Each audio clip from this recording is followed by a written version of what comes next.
துதி பாடல் நான் பாடி இயேசுவையே போற்றி இன்னும் பாடுகிறேன். அல்லேலூயா துதி பாடல் நான் பாடி இயேசுவையே போற்றி இன்னும் பாடுகிறேன்.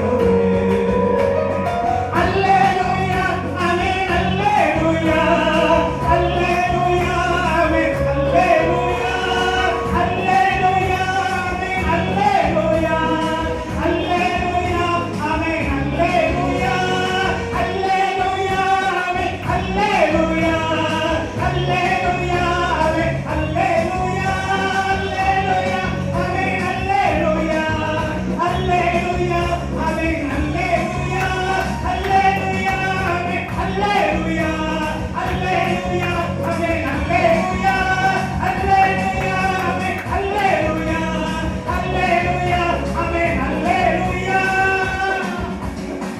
ஓ சிவா பாபா நிகமாலா துரமாலா சுந்தர.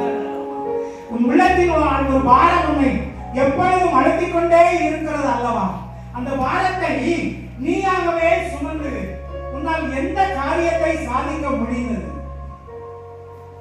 நீ நின்றாலும், நீ நடந்தாலும், நீ நித்திரையா இருந்தாலும், ஏன் இப்படிப்பட்ட ஆலயத்திலே கலந்து கொண்டாலும், ஜெபத்திலே கலந்து கொண்டாலும் அந்த பாரம் உன்னை அழுத்திக் கொண்டே இருக்கிறது அல்லவா? கர்த்தர் மேல் பாரத்தை வைத்து விடு, அவர் உன்னை ஆதரிப்பார் என்று வேதம் சொல்லுகிறது அல்லவா? என் சமூகத்திலே இறக்கு, நீ என்னை நோக்கி நீ கூப்பிடு. நீ நினைப்பதற்கும் நீ எண்ணுவதற்கும் மேலான காரியங்களை செய்கிற தேவன் என்பதை நீ அறிந்து கொள்வாய்.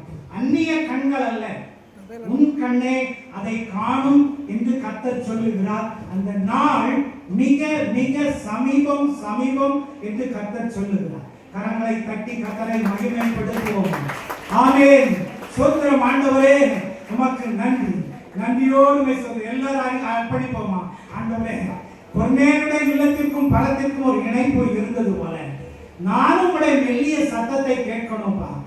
என்னுடைய பிள்ளைகளை குறித்து, என்னுடைய குடும்பத்தை குறித்து, என்னுடைய தொழிலை குறித்து, என்னுடைய குடும்பத்தின் காரியங்களை குறித்து, ஆண்டவரே நாங்கள் நடக்க வேண்டிய காரியங்களை குறித்து ஆண்டவரே எங்களோடு நீங்க பேசுங்கப்பா. உங்களுடைய மெல்லிய சத்தத்தை நான் கேட்கணும், உங்களுடைய தரிசனங்களை நான் காணணும்பா அப்படி சொல்லி நாமே அர்ப்பணிப்போமா?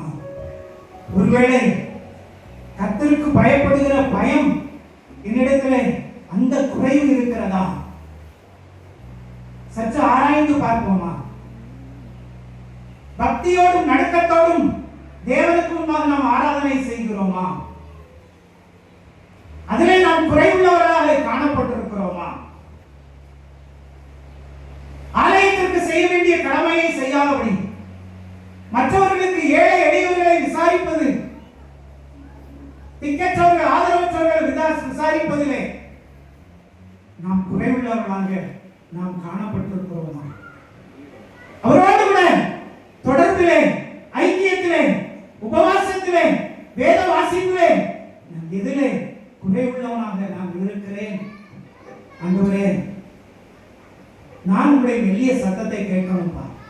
எங்க வீட்டில் அப்படிப்பட்ட ஒரு பிரசன்னத்தை நான் காணணும் அப்படின்னு சொல்லி நாமே நம்முடைய குறைகளை நாம் ஒத்துக்கொண்டு, அவன் பரிசேயன் சொன்னான்,